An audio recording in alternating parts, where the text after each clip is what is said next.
station that's on your side. This is News 12, first at 4. Well, protesters gathering outside the Supreme Court building today after the highly anticipated Roe v. Wade decision. The justices overturned the ruling that allows women the right to privacy when it comes to abortions. Now the choice is being sent to the states to decide if women can have access to this procedure.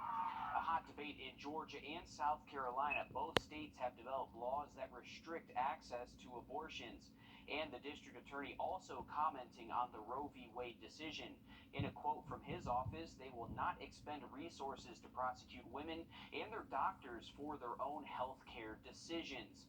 Our Alyssa Lyons is live in the newsroom to break down what this means for women in the two-state area. Alyssa?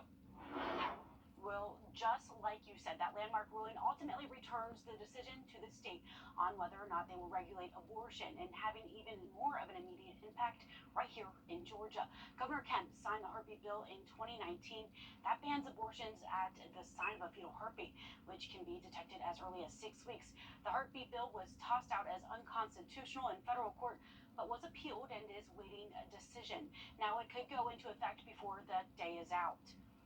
State of Georgia in particular, the 6-week ban will go into effect pretty much immediately because there had been previously an injunction preventing it from going into effect. It will likely be the case that in the next legislative session, they will probably try to ban abortion entirely and not even allow for the 6 weeks that they currently have. Now in South Carolina, their 6-week abortion ban is currently blocked by courts, but Governor Henry McMaster released in a statement today that they will move forward in filing motions so that the Fetal Heartbeat Act will go into effect by the end of the day. I'll have more on this report and what it means for other laws coming up on News 12 at 6 o'clock. All right, thanks for that, Alyssa. Much more news ahead, but From the station that's on your side, this is News 12 at 6 o'clock. The FBI raids 3 churches, 2 in Georgia and now 1 in Texas. And a letter to the VA and the FBI shed some light on the organization at the center of all this. Plus, 2 young boys and their sister drowned in Clarksville Lake. Family says there are no words to truly describe the loss. They were our world. They mean everything to us. Hear from their cousin who says it was impossible not to love the boys. But first up, the decision gripping the nation right now, the U.S. Supreme Court overturning the landmark decision in Roe v. Wade. In response, people are pouring into the streets, both to protest and to applaud that decision. And we're taking a live look now from our nation's capital.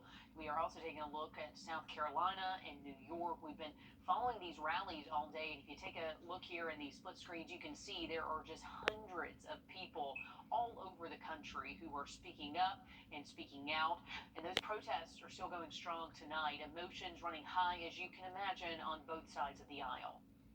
Too often the case. The poor women are going to be hit the hardest. Do I agree with abortion?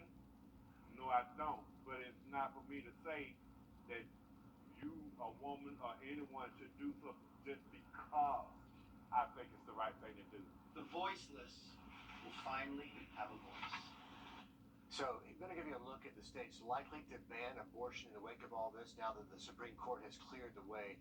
That includes Georgia, South Carolina, and all of our bordering states except for North Carolina. Today, District Attorney Jared Williams here at home says he is not going to enforce criminal punishment for abortions. He says, until our community is rid of violent crime and sexual predators, I will not expend our limited resources to prosecute women and their doctors for personal health care decisions. Our Alyssa Lyons joins us live in the newsroom now. So, Alyssa, you've been following up with political experts. What are the implications of this decision for our area?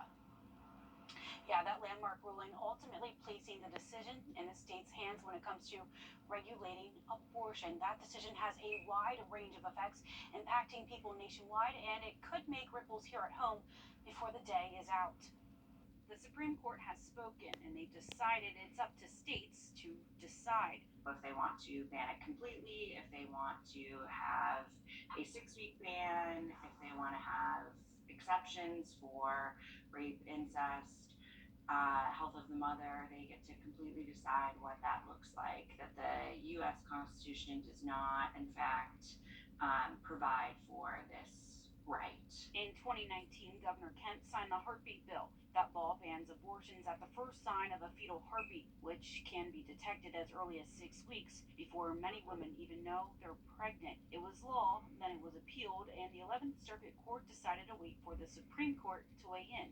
And now it's reality. In the state of Georgia in particular, the 6-week ban will go into effect pretty much immediately because there had been previously an injunction preventing it from going into effect. It will likely be the case that in the next legislative session, they will probably try to ban abortion entirely and not even allow for the 6 weeks that they currently have.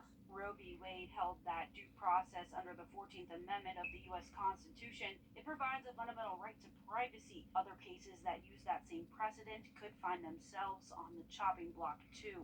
Birth control, same-sex marriage, sodomy laws, those are all going to be back on the table. Another issue that has to do with the right to privacy in the past has been interracial marriage, so that's another one. There's a number of court cases that relied on that right to privacy from that birth control case in the 1960s. So it's not just abortion, it's a number of other cases that are likely to possibly be overturned in the future. A monumental ruling with a cost for both sides. It's a big win for pro-life activists, for conservatives who identify as pro-life. It's a big opportunity for them to see something that they've worked towards for about 50 years. If you are pro-choice or if you are an individual who believes that abortion should be legal, at least under some circumstances, then this is going to take a very long time, because even if Congress does pass a law, that could be challenged. The Supreme Court could decide that that's not constitutional. Now, just across the river in South Carolina, their 6-week abortion ban is currently blocked by courts. But Governor Henry McMaster released in a statement today that they will move forward in filing motions so that the Fetal Heartbeat Act will go into effect by the end of the day. All right, thanks for that, Alyssa. Beginning next Friday, South Carolina lawmakers can be called back to Columbia for a special session to change the state's abortion law in response to today's ruling. Members in both chambers say this session likely won't happen until late summer or even the fall. But now there's a newly formed committee made up of 8 House Republicans and 4 Democrats. They're in charge of taking public testimony and writing up details for this bill, which would prohibit abortions in the state of South Carolina.